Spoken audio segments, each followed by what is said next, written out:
মরার সময় তাদের কথা ভাবেন না, ভাবছেন তো আপনার আমার কথা, আপনার আর আমার কথা ভাবছেন। বলছে জিবরিল আলাইহিস সালাম জিজ্ঞাসা করছে, লম্বা হাদিস, যে আপনি কাঁদেন কেন? ইদান ইলা রফিকিল আলা, আপনি তো এখন আল্লাহর সান্নিধ্যে চলে যাবেন, কাঁদেন কেন? আল্লাহু ইয়ান্তাযিরুক, আল্লাহ আপনার অপেক্ষায় অপেক্ষমান। উর্দু জগতে খুশির বন্যা চলতেছে, খুশি আর খুশি ফেরেশতাদের ভিতরে। হাবিব ইয়াসিলুল হাবিব, বন্ধু আজকে চিরদিনের জন্য বন্ধুর কাছে চলে আসবে। আপনি কাঁদেন কেন? বলছে জিবরিল, কাঁদি কেন বলবো, আমার পরে আমার উম্মতকে কে দেখা রাখবে? ফামান লিবাদিলি উম্মতি, আমার পরে আমার উম্মতকে কে দেখা রাখবে? কে বুকে জড়ায় রাখবে? কে পাহারা দিয়া রাখবে? কে মাথায় হাত দিয়া রাখবে? আমার উম্মতকে কে দেখবে? আজকে উম্মত রসুলের ইজ্জত রাখে। রসুল তো বলছে আসহাবিকা নুজুম বিআইহিম ইক্তাদাইতুম ইহতাদাইতুম, আমার 100 লক্ষ সাহাবী তারকারাজির ন্যায়, যার আদলে তুমি চলবে, যার আদর্শে তুমি চলবে, এদের সাথে তুমি মিলিত হবে, তোমার উপরও আল্লাহ রাজি হবে, জান্নাত তোমার জন্য অবধারিত হবে। তাহলে তো সারাদিন হুজুরদের কাছে ফোন আসতে থাকতো, মেয়েদের পক্ষ থেকে, যুবকদের পক্ষ থেকে, পুরুষের পক্ষ থেকে, শিক্ষিতের পক্ষ থেকে, গরিব ধনীর পক্ষ থেকে, যে আমি এর আদর্শে চলতে চাই, আমাকে আদর্শ বলেন। কত হায় হায় আফসোস তো এখানে, দিনে তো কেউ একবারও বলে না। দূরত্ব দূরের কথা, দূরত্ব দূরের কথা, উচিত তো ছিল আল্লাহ রসুলের নাম শুনতে দেরি দুরুদে পুরা মজমা হায় হায় কাইপা উঠতে দেরি হতো না। যে মুহাম্মদুর রাসূলুল্লাহ শুনতে দেরি, সাল্লাল্লাহু আলাইহি ওয়াসাল্লামের আওয়াজে আকাশ বাতাস মুখরিত হওয়া দরকার ছিল। মনে উঠছে ভুলা যাবো, এই জন্য বলে দিই, আমাদের আব্বাজান যখন জান্নাতে ছিলেন একা, উনি জান্নাতে প্রথমে একাই ছিলেন, লম্বা কাহিনী, কিন্তু একা একা কতক্ষণ মন বসে, ঠিক না? হোক না জান্নাত, ঠিক না? যেমন আসিয়ারে যখন জান্নাত দেখাইছেন আল্লাহ, তো আসিয়া খুশিতে বাগ হয়ে গেছে, কিন্তু পরক্ষণই আসিয়ার মনে উঠছে যে জান্নাত তো আসিয়া, আমার রাজা তো নাই, বিদা আমি একা এই জান্নাতের মজাও নেই। তো চেহারাটা হাস্য উজ্জ্বল চেহারা হঠাৎ মলিন হয়ে গেছে। আর আল্লাহ তো দিলের ব্যাগ জানেন, ঠিক না? আল্লাহ জিজ্ঞাসা করছে, আসিয়া চেহারা মলিন কেন? জান্নাত না দেখাই না? তো মনে মনে ভাবতেছিলেন জান্নাত তো আছে, রাজা তো নাই, কেননা আমারটা তো জান্নাতে যাবে না, ফেরাউন কি জান্নাতে যাবে নাকি? হ্যাঁ, তো এই জান্নাতের মজাও নেই, একা একা কি করবো, ঠিক না? আল্লাহ বলে, আসিয়া রাজার জান্নাত যখন দিছি তো রাজাও দিব। তো বলছে নাম বইলা দিলে তো ভালো হয়। তো আল্লাহ বলে, রাজা এমন দিব যার উপরে রাজত্ব কারো নাই, যার উপরে রাজত্ব শুধু আমার আছে, আর কারো। আমার বিশ্বাস, আমার তাকাইব ধারণা যে আসিয়া জান্নাত পায়া যতটুকু খুশি না হয়েছেন, কিন্তু রাজার নাম শুনে এর চেয়ে কোটি গুণ বেশি খুশি হয়েছেন। তো আল্লাহ বলেই দিছে, আসিয়া তোমার জান্নাতের রাজা হলো মুহাম্মাদুর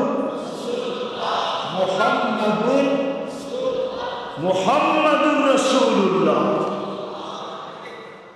হইতে পারে কিতাবে পাওয়া যায় ইঙ্গিত, হইতে পারে আমরা ওলিমার দাওয়াতও খাইতে পারি ইনশাআল্লাহ, ওটা জান্নাতে খাওয়াবে আল্লাহ ইনশাআল্লাহ, আশা রাখি। ইঙ্গিত পাওয়া যায় কিতাবে যে আমরা ওলিমা খাবো কোথায়? যদি ঈসা আলাইহিস সালামটা 1000 বছর হয়, তাহলে নবী রসুলদের ইমাম যিনি, ওনার ওলিমা কয় হাজার বছর হবে আল্লাহ জানে। তো যেটা বুঝাইতেছিলাম, আদম আলাইহিস সালাম জান্নাতে একা ছিলেন, তো মন বসতেছিল না। হোক না জান্নাত, একা একা কতক্ষণ ভালো লাগে, ঠিক না? কাহিনী বড় লম্বা। এক সময় ঘুমায় গেছেন, উঠে দেখে পাশে একজন শুয়ে আছে। পাশে একজন শুয়ে আছে। তাও ওনার মতো না, মহিলা। কেননা আম্মাজানকে আল্লাহ ইসুফ আলাইহিস সালামকে আর কি সৌন্দর্য দিয়েছেন, আম্মাজানকে আল্লাহ সবচেয়ে বেশি সৌন্দর্য দিয়েছেন। সবচেয়ে বেশি আসলে সৌন্দর্যের বিকাশ ঘটাইছেন আল্লাহ আম্মাজানকে দিয়া। এর আগে দুনিয়া সৃষ্টি সৌন্দর্য জানতো না, তো যখন আম্মাজানকে দেখা তো জিজ্ঞাসা করছেন এটা কে? তা আল্লাহ পরিচয় দিয়েছেন, এটা তোমার সঙ্গী। দেখতেছিলাম তোমার মন ভালো না, একা একা ভালো লাগে না, তো একজন বানায় দিলাম। পরে আল্লাহ বিয়ে পড়ায় দিয়েছেন। কি জান্নাতে অনুষ্ঠানের মাধ্যমে কি হয়েছে? বিয়ে পড়ায় দিয়েছেন। আমার যেটা বোঝানোর উদ্দেশ্য, তারপরে আল্লাহ বলছে মোহর দাও। বিয়ে তো হয়ে গেছে, মোহর দিবে না? কি মোহর দিবে না? তো বলছে আল্লাহ মোহর কি দিব, এখানে পাবই কি? আমার তো কিছুই নেই, কি মোহর দিব? যা আছে এখানে সব তো আপনার দেওয়া। কেননা জান্নাতে যা আছে এটা কার দেওয়া? তো বলছে আমি মোহর কি দিব? আল্লাহ বলছে আমার হাবিব যাবে শেষ জমানায়,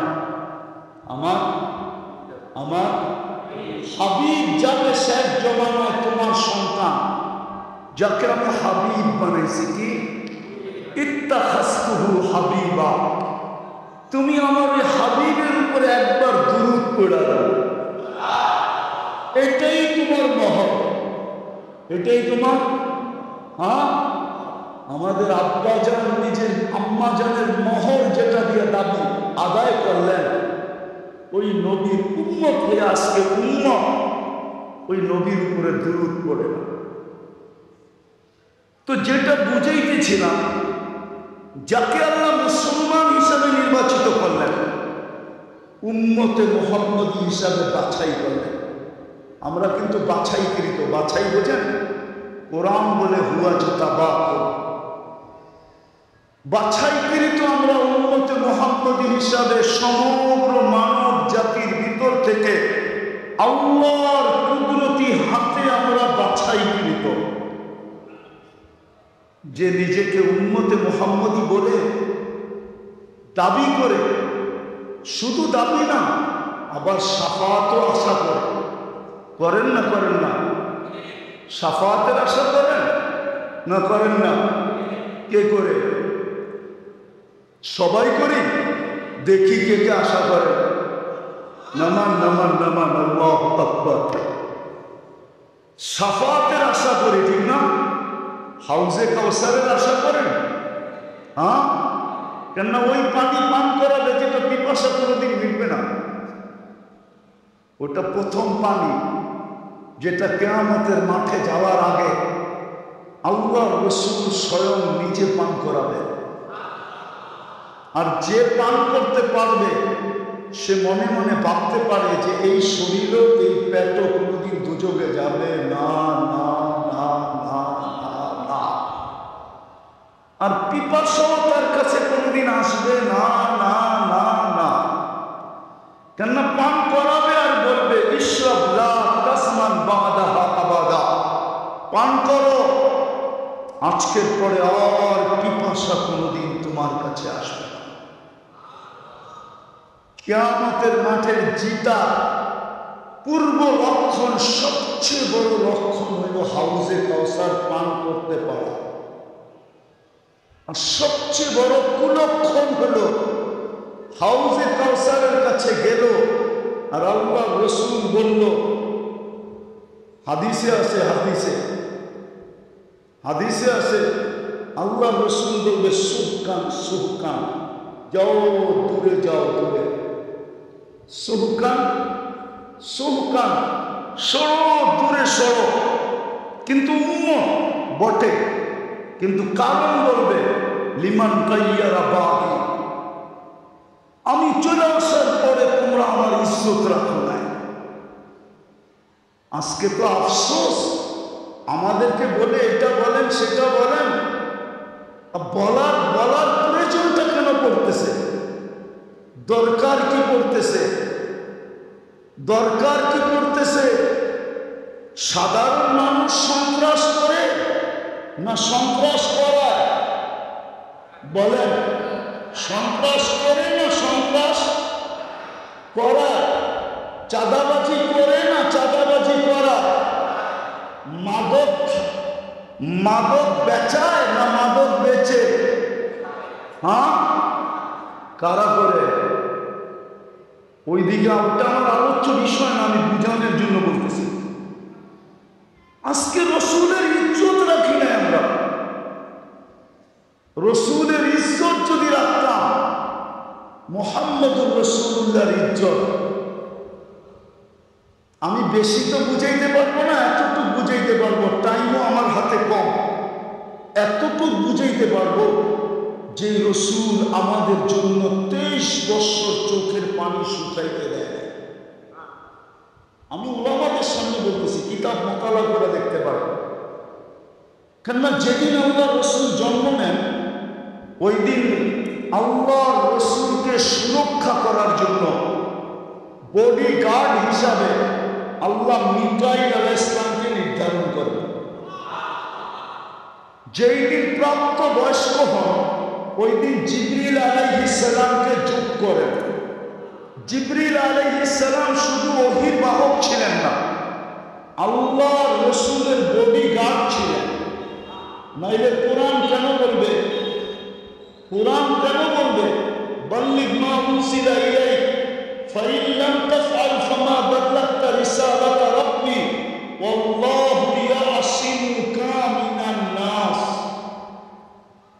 এই আয়াতের শানে নজুল হলো মদিনা মুনাওয়ারা যাওয়ার পরে রাসূলুল্লাহ সাল্লাল্লাহু আলাইহি ওয়াসাল্লামের বিলকুল নামের ডগায় বাস করত ইহুদিরা, বনু নজির আর বনু কুরাইজা। এরা বাস করত কুবায়। আর এরা জন্মের আগে এদের স্লোগান ছিল একটা, যেদিন জন্ম নিয়ে ফেলছে আল্লাহ রসুল, ওই দিন থেকে ওদের স্লোগান পাল্টায় গেছে উল্টা। ওরা ভাবতে ছিল বনি ইসরাইলের ভিতর থেকে নবী আখিরুজ্জামান আসবে, কিন্তু যখনই বনি ইসরাইলের ভিতর থেকে আসে না, ওরা দুশমন হয়ে গেছে। তো মুহাজির আনসার ভাবতেছিলেন যে বিলকুল ইহুদিদের নামের ডগায় আল্লাহ রসুল চলে আসছে। ওরা তো 24 ঘন্টা উৎপাইতা থাকে যে আল্লাহ রসুলকে কিভাবে দুনিয়াতে কষ্ট দেওয়া যায়। বিধায় আমরা একটা সিস্টেম চালু করি, একদিন আনসার পাহারা দিবে, একদিন মুহাজির পাহারা দিবে। আমার মনে হয় 2-3 দিনই দিছিলেন পাহারা। বন্ধু পাহারা সরান, এটা আমাদের ইজ্জতের উপরে আঙ্গুল উঠে। ইজ্জতের উপরে, কাদের ইজ্জতের উপরে? আমাদের ইজ্জতের উপরে কি উঠে? আঙ্গুল উঠে। আমরা পাহারা দিব, সরান পাহারা। তো জিবরিল আলাইহিস সালাম 15 বছর বয়সে আইসা যুগ হয়েছেন। তো 2 জন পাহারা দিতেন। তা একদিন 2 জনে জিজ্ঞাসা করতেছে, মা জালা আরাকা তাবকি, ও আল্লাহর বন্ধু, যখনই দেখি আপনার চোখে পানি কেন? 23 বছর চোখের পানি কোনোদিন থামে নাই। তো বলছে উম্মতের জন্য চোখের পানি থামে না। কার জন্য? কার জন্য? আরে বলেন না। আর আজকে উম্মতের অবস্থা দেখেন, উম্মতের যুবক দেখেন, উম্মতের যুবতী দেখেন, উম্মতের নারী দেখেন, উম্মতের পুরুষ দেখেন, উম্মতের শাসক দেখেন, উম্মতের শাসিতদের দেখেন, উম্মতের ধনী দেখেন, উম্মতের গরিব দেখেন, উম্মতের শিক্ষিত দেখেন, উম্মতের অশিক্ষিত দেখেন। নবীর ইজ্জত রাখে নাই, আমরা কেউ রাখি নাই মুহাম্মদুর রাসূলুল্লাহর ইজ্জত। যে 23 বছর চোখের পানি উম্মতের জন্য কোনোদিন শুকাইতে দেন নাই। চলেন আরেকটু উপরে নিয়ে যাই, যে আরশে যায় উম্মতকে বলেন নাই। যদি বলতেন তাহলে আপনি আত্মাহিয়াতের ভিতরে এটা পড়তে পাইতেন, তো পাইতেন কোত্থেকা? ওয়া আলা ইবাদিল্লাহিস সালিহিন। এটা কে বলছিল? কে? আল্লাহ তো বন্ধুকে সালাম দিছেন, ঠিক না? আসসালামু আলাইকা আইয়ুহান নাবিয়্যু ওয়া রাহমাতুল্লাহি ওয়া বারাকাতুহু। আল্লাহ তো বন্ধুকে সালাম দিছেন, ঠিক না? আমার মনে হয় বন্ধু চিৎকার দিয়া উঠছে, সব আমাকে দিলেন, উম্মত কোথায়? উম্মতকে তো কিছু দিলেন না। আল্লাহ মনে হয় এই জন্যই আল্লাহ বলছেন হারিসুম বিল মুমিনিনা রাউফুর রহিম। নাইলে মনে হয় এই দুই সিফত আল্লাহ উঠায়া দিয়া দিতেন না। কোরআন এই কথা মনে হয় কোনোদিন বলতো না যদি আল্লাহ রসুল এখানে চিৎকার না দিতেন যে আমাকে তো সালাম দিলেন, কিন্তু আমার উম্মত কোথায়? তারপরেই মনে হয় আল্লাহ বলছেন হারিসুম বিল মুমিনিনা রাউফুর রহিম। তো বলছে বন্ধু এইখানে উম্মত, বলছে এইখানে উম্মত না আসলে কোথায় আসবে? বলছে আপনিই বলেন উম্মতের জন্য কি? তো আল্লাহ রসুল বলতেছে ওয়ালা ইবাদিল্লাহিস সালিহিন, আমাকে যতটুক দিলেন আমি উম্মতের জন্য অতটুক নিলাম আপনার কাছ থেকে। যে আরশে যায় বলে নাই, আরশ আমি বুঝাইতে পারতেছি না। যদি আপনাদের বুঝে আসে তো একটা উদাহরণ দিলে বুঝে আসে কিনা জানি না। মুসা আলাইহিস সালাম আল্লাহকে দেখতে চাইছিলেন বনি ইসরাইলের সর্দারদেরকে নিয়ে। আল্লাহ বলছে পাহাড় যদি স্থির থাকে আর তোমার দৃষ্টি যদি ওটার উপরে স্থির থাকে তো আমাকে দেখতে পারো। ফাতাজাল্লা লিল জাবাল, আল্লাহ পাহাড়ে তাজাল্লি দিছিলেন। ফখররা মুসা সাইকা, 20 জন তো মারা গেছেন। মুসা আলাইহিস সালাম বহু দূরে যায় পড়ছেন, 40 দিন বেহুশের মতো ছিলেন।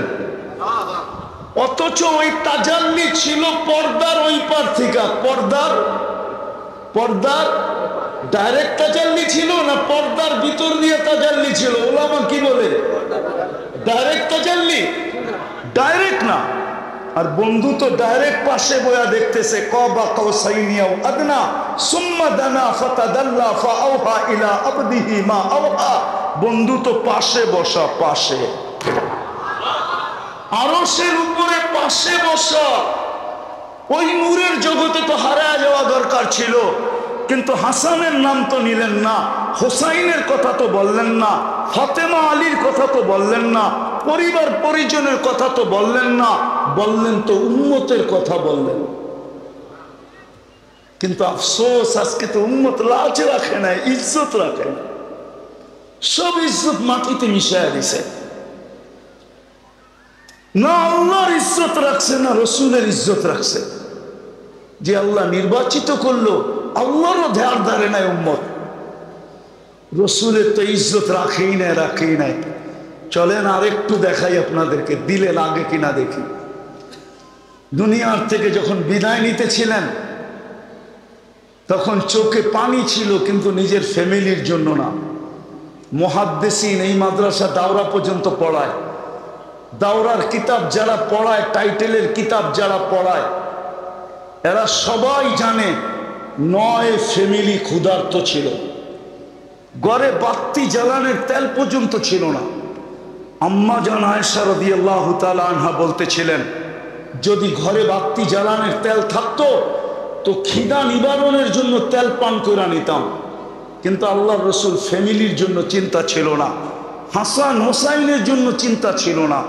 অথচ আল্লাহর রসুলের দুনিয়াই ছিল হাসান হোসাইন, আলী, ফাতেমা, এই 4 জনই ছিল ওনার দুনিয়া। সন্তান তো ছিল না, এইখান থেকেই তো নসল আগে চলছে, ঠিক না?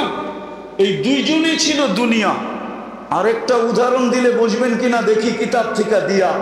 এতটুকু ভালোবাসতেন, 5-6 বছরের হবে 2 ভাই, কেননা 2 ভাই পিঠাপিঠি ছিলেন। আয়েশা নানার কোলে বসে বলতেছে, নানা যান আপনি উত্তম না আমরা 2 জন উত্তম? আল্লাহ রসুল সাদা সিধা জবাব দিছে, আমি উত্তম। সত্য তো এটাই, ঠিক না? হ্যাঁ, দুই ভাই হাসতে হাসতে কুটা কুটা। আল্লাহ রসুল বলছে হাসো কেন? জবাব হয় নাই। বলে তাইলে দুইজন উত্তম কে? আমরা দুইজন। কয় কি কইরা? আমাদের আম্মাজানকে চিনেন? বলছে বলো। আম্মাজানের পরিচয় দিয়া বলতেছে উম্মুকা লাইসা বিশাই, উম্মুকা আমামা উম্মিনা লাইসা বিশাই। আমাদের আম্মার সামনে আপনার আম্মা কিছুই না। কেন? আমাদের আম্মা তো জান্নাতের মহিলাদের সর্দার নেই, ঠিক না? কি সত্য তো? আপনার আম্মা তো কিছু না, ঠিক না? বলছে আমাদের আব্বাজানকে চিনেন? বলছে বলো। তো আব্বার পরিচয় দিয়া বলতেছে আবুকা আমামা আবিনা লাইসা বিশাই। আমাগো আব্বার সামনে আপনার আব্বা কিছুই না। আমার আব্বা তো শেরে খোদা, ঠিক না? ফাতেমা তো জোহরা জান্নাতের মহিলার সর্দারনির স্বামী, জান্নাতের যুবকদের সর্দারদের আব্বা, ঠিক না? সাইয়্যিদুল আম্বিয়ার মেয়ের জামাই, ঠিক না? এখন তৃতীয় আসছে আমাদের নানাজানকে চিনেন? নানাজান বলতেছে বলো নানাজানকে। তো নানাজানের পরিচয় দিয়া বলতেছে জাদ্দুকা আমামা জাদ্দিনা লাইসা বিশাই। আমাদের নানাজানের সামনে আপনার নানাজান কিছুই না। আল্লাহর রসুল দুইজনকে উঠায়া চুমা দিতে দিতে গাল ভরা ফেলছেন। তারপরে বলছেন মাইনা নিলাম তোমরা দুইজনই উত্তম। এই দিক দিয়ে তোমরা দুইজন